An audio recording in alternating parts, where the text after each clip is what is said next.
दोस्तों साथियों, कॉम्टेरिया education channel पर आपका हार्दिक स्वागत एवं अभिनंदन। जैसा कि आप जानते हैं, मध्य प्रदेश प्रारंभिक परीक्षा के फॉर्म्स की डेट ख़त्म हो चुकी है, जो कि 2 मई से 11 मई थी।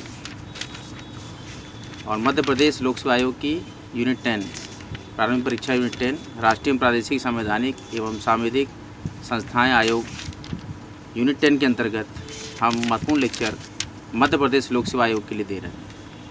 इसी क्रम में हम आज चौथा जो बिंदु है हमारे पास, हमने पढ़ा राज्य निर्वाचन आयोग को, चुनाव आयोग को और संघ लोक सेवा आयोग को। आज हम पढ़ेंगे मध्य प्रदेश लोक सेवा आयोग। बड़े ही महत्वपूर्ण प्रश्नों की श्रृंखलाएँ चल रही हैं, इसको आप मिस न करें। मध्य प्रदेश सेवा राज्य सेवा प्रारंभिक परीक्षा और मध्य सेवा राज्य वन सेवा प्रारंभिक परीक्षा की कंबाइंड एग्जामिनेशंस 19 जून 2022 को प्रस्तावित है, जो कि यूपीपीसीएस के अगले हफ्ते होगी। यूपीपीसीएस 12 जून 2022 को प्रस्तावित है, लेकिन कुछ प्रश्न इसमें से यूपीपीसीएस में भी आ सकते हैं, क्योंकि कोई भी राष्ट्रीय निकाय जो केंद्रीय निकाय है उसके प्रश्न आ सकते हैं। लेकिन अभी हम आज डिस्कस करने जा रहे हैं unit 10 preliminary examination MPPSC 2021 vacancy which will held on 19th June 22. Now अब हम देखते हैं कि कॉम्टेरिया एजुकेशन चैनल को अगर आपने सब्सक्राइब नहीं किया है तो कृपया सब्सक्राइब कर दें और वीडियो अच्छा लगे तो शेयर जरूर करें। आइए हम स्टार्ट करते हैं। चौथा बिंदु, मध्य प्रदेश लोक सेवा आयोग। मध्य प्रदेश लोक सेवा आयोग की परीक्षा है, तो मध्य प्रदेश लोक सेवा आयोग से काफ़ी प्रश्न आने की संभावना है। देखिए, राज्य लोक सेवा आयोग में एक अध्यक्ष और अन्य सदस्य होते हैं, जिन्हें राज्य का राज्यपाल नियुक्त करता है। संविधान में आयोग की संख्या का उल्लेख नहीं किया गया है, यह राज्यपाल के विवेक पर छोड़ दिया गया है। आयोग के सदस्यों की वांछित योग्यता का भी जिक्र नहीं किया गया है, लेकिन यह आवश्यक है कि आयोग के आधे सदस्यों को भारत सरकार या राज्य सरकार के अधीन कम से कम 10 वर्ष काम करने का अनुभव हो। संविधान ने राज्यपाल को अध्यक्ष और सदस्यों की सेवा की शर्तें निर्धारित करने का अधिकार दिया है। आयोग के अध्यक्ष और सदस्यगण पद ग्रहण करने की तारीख से 6 वर्ष की अवधि तक या तो 62 वर्ष की आयु तक, 6 वर्ष की अवधि तक या 62 वर्ष की आयु तक, जो भी पहले हो जाए, अपना पद धारण कर सकते हैं। और संघ लोक सेवा आयोग के मामले में 62 वर्ष। हालांकि वे कभी भी राज्यपाल को अपना त्यागपत्र सौंप सकते हैं। राज्यपाल 2 परिस्थितियों में राज्य लोक सेवा आयोग के किसी सदस्य को कार्यवाहक अध्यक्ष नियुक्त कर सकता है: जब अध्यक्ष का पद रिक्त हो गया हो या जब अध्यक्ष अपना कार्य अनुपस्थिति या अन्य दूसरे कारणों की वजह से नहीं कर पा रहा हो।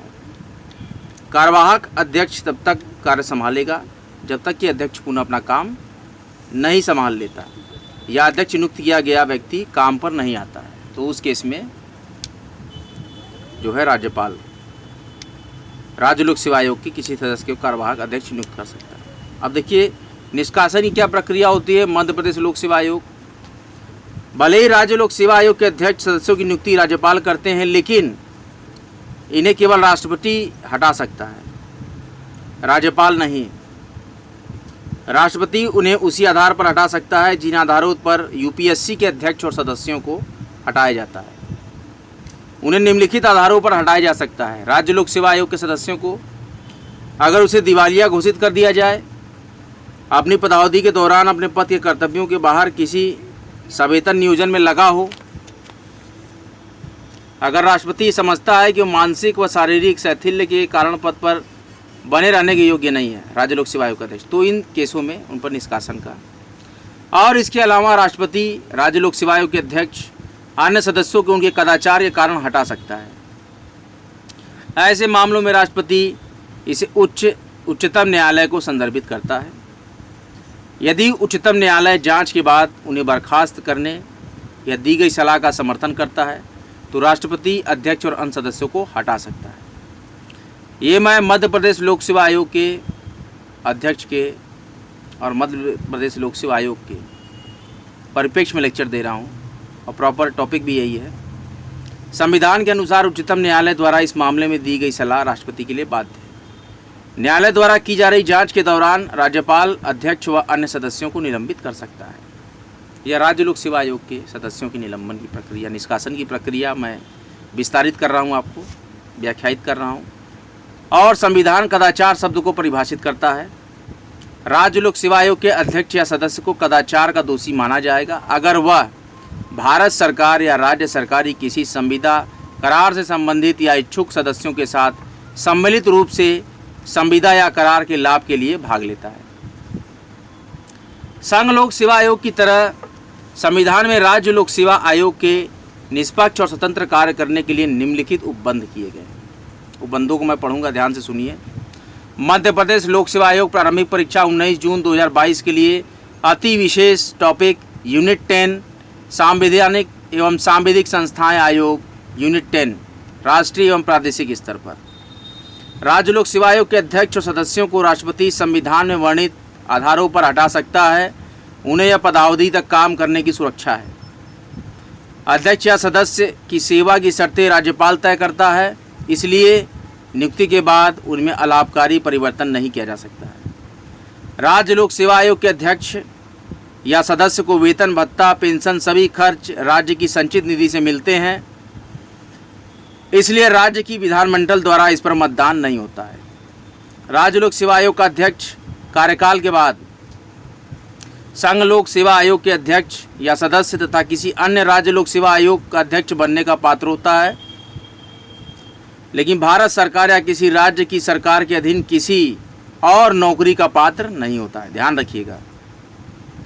आयोग का सदस्य कार्यकाल के बाद संघ लोक सेवा आयोग का अध्यक्ष या सदस्य बनने या उस राज्य लोक सेवा आयोग अन्य राज्य लोक सेवा आयोग के अध्यक्ष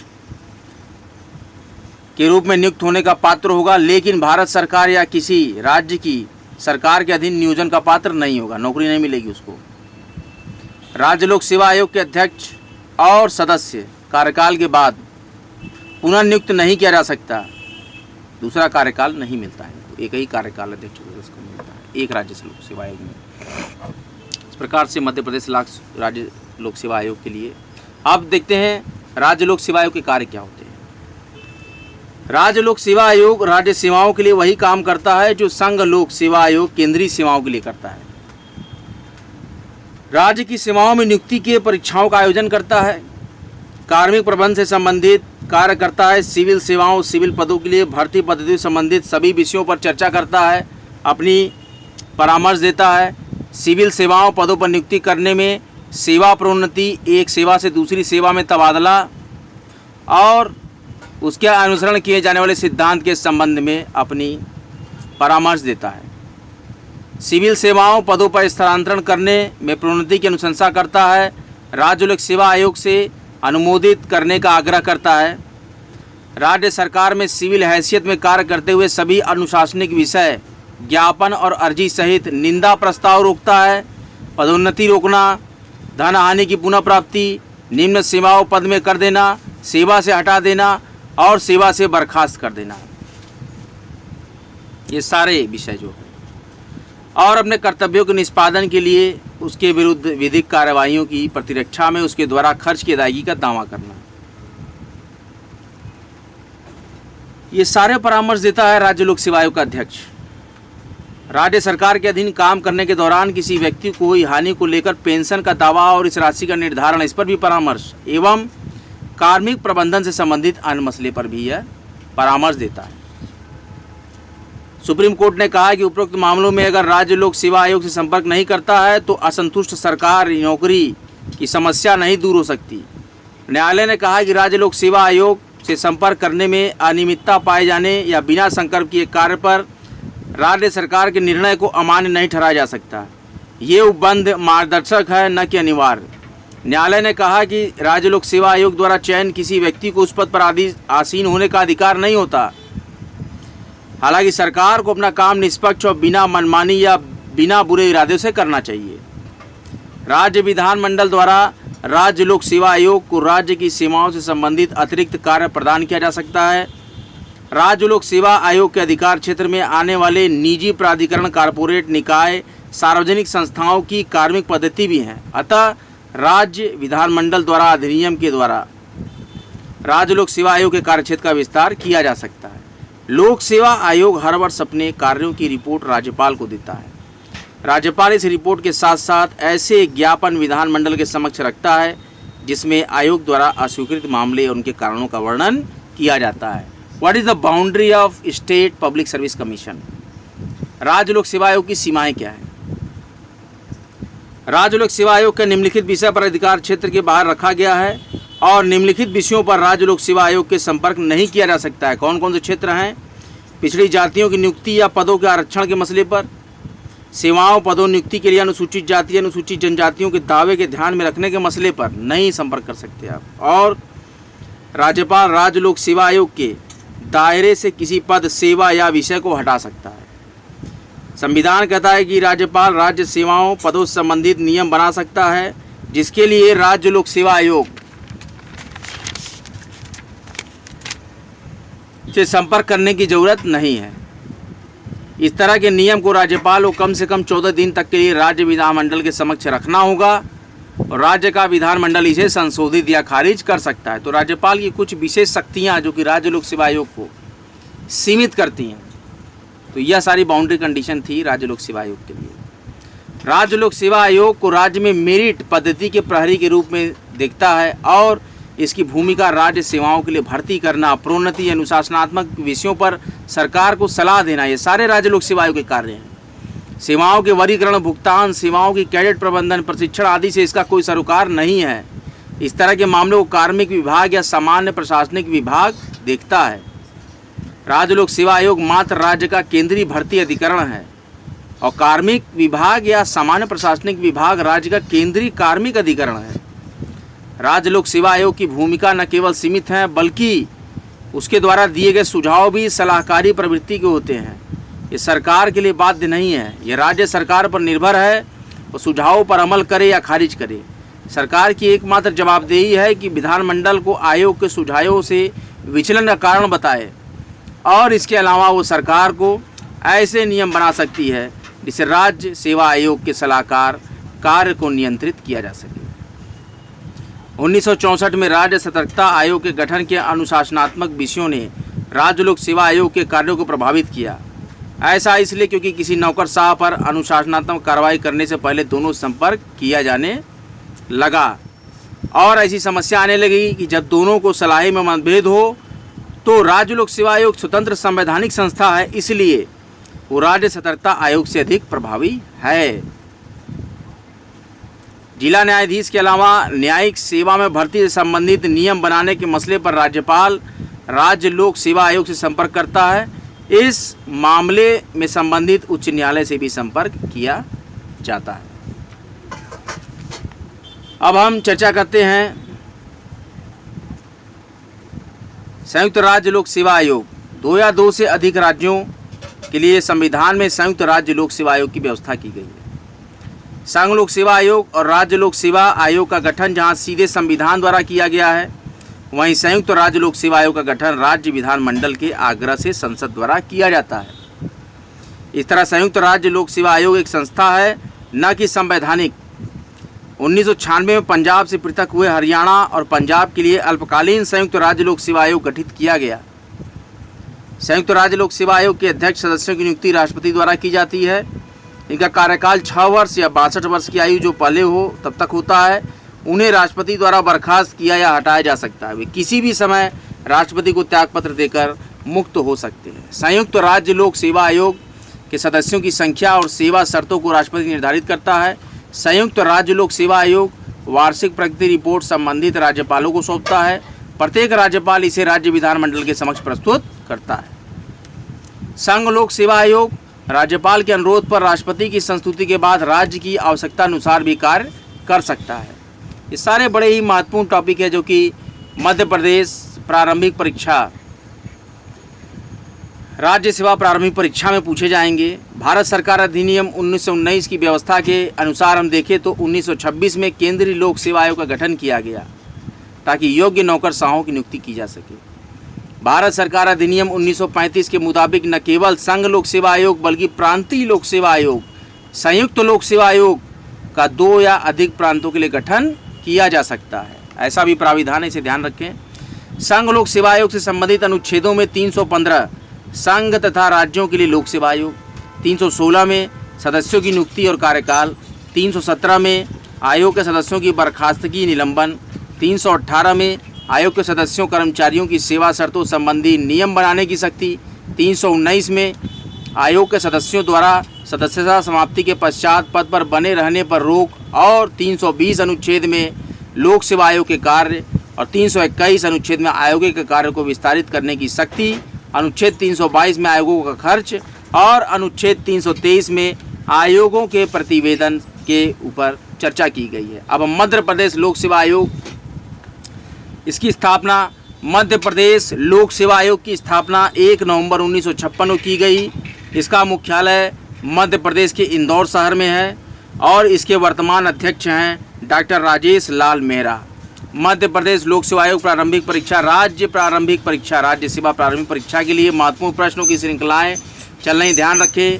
मध्य प्रदेश लोक सेवा आयोग की स्थापना 1 नवंबर 1956 ईस्वी को, मुख्यालय इसका मध्य प्रदेश में इंदौर में है और वर्तमान अध्यक्ष हैं मध्य प्रदेश लोक सेवा आयोग के डॉक्टर राजेश लाल मेहरा और अन्य सदस्य हैं श्री चंद्रशेखर रायकवाड़, डॉक्टर रमन सिंह सिकरवार, डॉक्टर देवेंद्र सिंह मरकाम और डॉक्टर कृष्णकांत शर्मा। मध्य प्रदेश लोक सेवा आयोग का गठन 1 नवंबर 1956 को राज्य के पुनर्गठन अधिनियम की धारा 118(3) के अनुसार राष्ट्रपति के आदेश द्वारा अधिसूचना संख्या 59/6/56 SR दिनांक 27 अक्टूबर 1956 के अनुसार किया गया। और मध्य प्रदेश लोक सेवा आयोग के प्रथम अध्यक्ष, सीधा क्वेश्चन पूछ लिया जाएगा, तो मध्य प्रदेश लोक सेवा आयोग के प्रथम अध्यक्ष थे DB रोगे। DB रेगे जो हैं मध्य प्रदेश लोक सेवा आयोग के प्रथम अध्यक्ष थे। अब बड़े ही महत्वपूर्ण प्रश्नों की श्रृंखलाओं पर कॉम्टेरिया यूट्यूब चैनल चर्चा करेगा, जो कि डायरेक्ट MPPCS राज्य वन सेवा परीक्षा और MPPCS राज्य सेवा परीक्षा में सीधे पूछ लिए जाएंगे। ये महत्वपूर्ण प्रश्नों को आप सुने। भारतीय संविधान ने किस भाग में राज्य लोक सेवा आयोग और संघ लोक सेवा आयोग की स्थापना का प्राविधान है? 14वें भाग में, याद रखें। दूसरा प्रश्न है, राज्य लोक सेवा आयोग के सदस्यों और अध्यक्षों की नियुक्ति कौन करता है? तो राज्य का राज्यपाल करता है। और लोक सेवा आयोग के सदस्य की संख्या राज्यपाल निर्धारित करता है। राज्य लोक सेवा आयोग का अध्यक्ष और सदस्य अपना इस्तीफा किसको देते हैं? तो राज्य लोक सेवा आयोग के अध्यक्ष और सदस्य अपना इस्तीफा राष्ट्रपति को देते हैं। नियुक्ति राज्यपाल करता है, लेकिन इस्तीफा राष्ट्रपति ही स्वीकार करेगा। कौन सा राज्य लोक सेवा आयोग के कार्यवाहक अध्यक्ष को चुनता है? तो चुनते हैं, देखिए, कोई नहीं, जो कार्यवाहक अध्यक्ष को चुनते हैं वो है राज्य का राज्यपाल। राज्य लोक सेवा आयोग का कार्यवाहक अध्यक्ष चुना जाता है और राज्य लोक सेवा आयोग का प्रथम अध्यक्ष DB रेगे हैं, जिसका कार्यकाल 1956 से 1957 तक रहा मध्य प्रदेश में। राज्य लोक सेवा आयोग के अध्यक्ष और सदस्यों का कार्यकाल कितने वर्ष का होता है? तो यह 6 वर्ष का होता है, या 62 वर्ष की आयु तक, जब तक वो नौकरी करें, 62 वर्ष तक, या 6 वर्ष कार्यकाल। मध्य प्रदेश राज्य लोक सेवा आयोग का गठन कब हुआ? तो मध्य प्रदेश राज्य लोक सेवा आयोग का गठन 1 नवंबर 1956 को किया गया। संविधान के किस अनुच्छेद में प्रत्येक राज्य में एक लोक सेवा आयोग के गठन का प्रावधान है? संविधान के अनुच्छेद 315(1) में प्रत्येक राज्य में एक लोक सेवा आयोग के गठन का प्रावधान है। मध्य प्रदेश लोक सेवा आयोग का मुख्यालय स्थित है। मध्य प्रदेश लोक सेवा आयोग का मुख्यालय इंदौर में स्थित है। और देखिए, बड़ा ही महत्वपूर्ण है, राज्य लोक सेवा आयोग संविधान के 14वें भाग के अनुच्छेद 315 में प्रावधान किया गया है, सत्य है। संविधान में आयोग की संख्या का उल्लेख नहीं किया गया है, बिल्कुल सत्य है।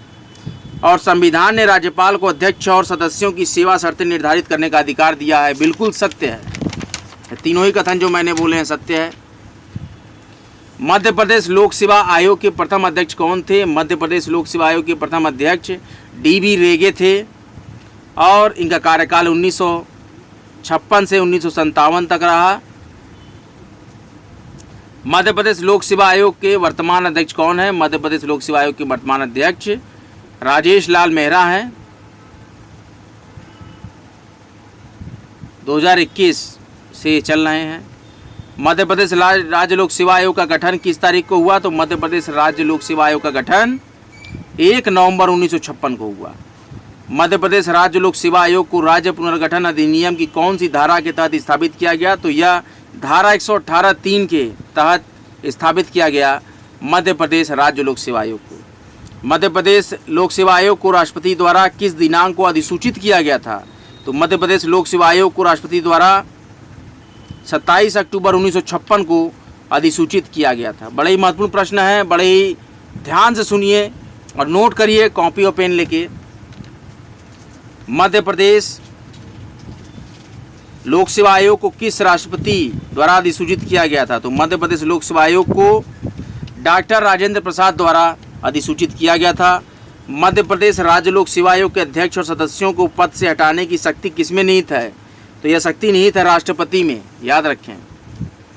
संयुक्त राज्य लोक सेवा आयोग के सदस्यों की संख्या कौन निर्धारित करता है? संयुक्त राज्य लोक सेवा आयोग के सदस्यों की संख्या निर्धारित करते हैं राष्ट्रपति। और भारतीय संविधान के किस अनुच्छेद के तहत आयोग के सदस्यों की बर्खास्तगी और निलंबन का प्रावधान है? तो भारतीय संविधान के अनुच्छेद 317 के तहत है। किस अनुच्छेद के अनुसार राज्य लोक सेवा आयोग अपना प्रतिवेदन राष्ट्रपति या राज्यपाल को सौंपता है? तो यह अनुच्छेद 323 के अंतर्गत।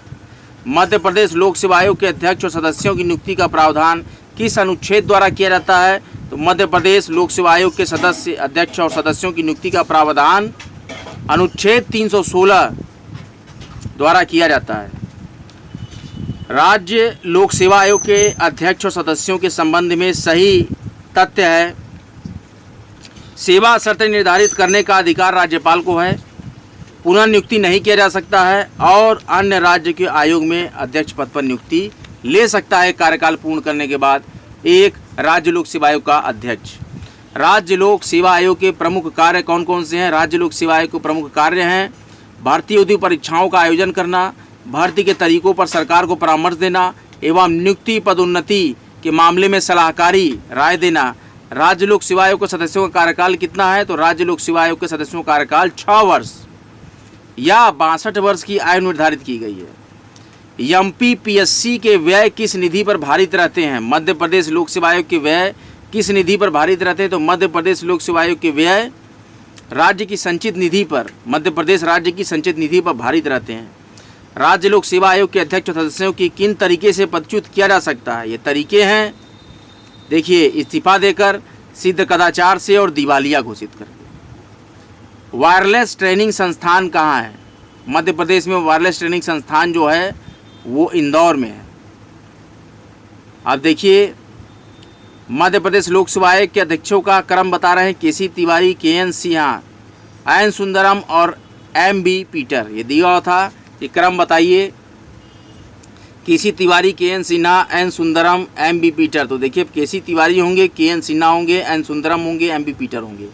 अगला प्रश्न है, लोक सेवा आयोग की नियुक्ति और कार्यकाल संबंधित है। तो लोक सेवा आयोग की नियुक्ति और कार्यकाल 316, अनुच्छेद 316 और संविधान के भाग 14 में संबंधित है।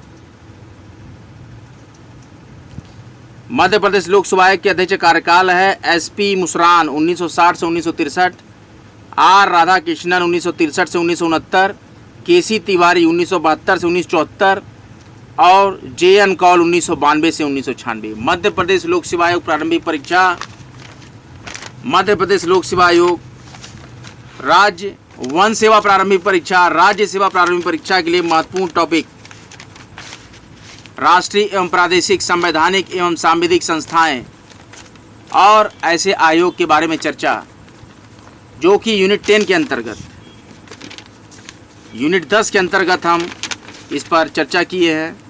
ऐसे प्रश्नों की श्रृंखलाएं का लेक्चर 3 में लेकर आया था।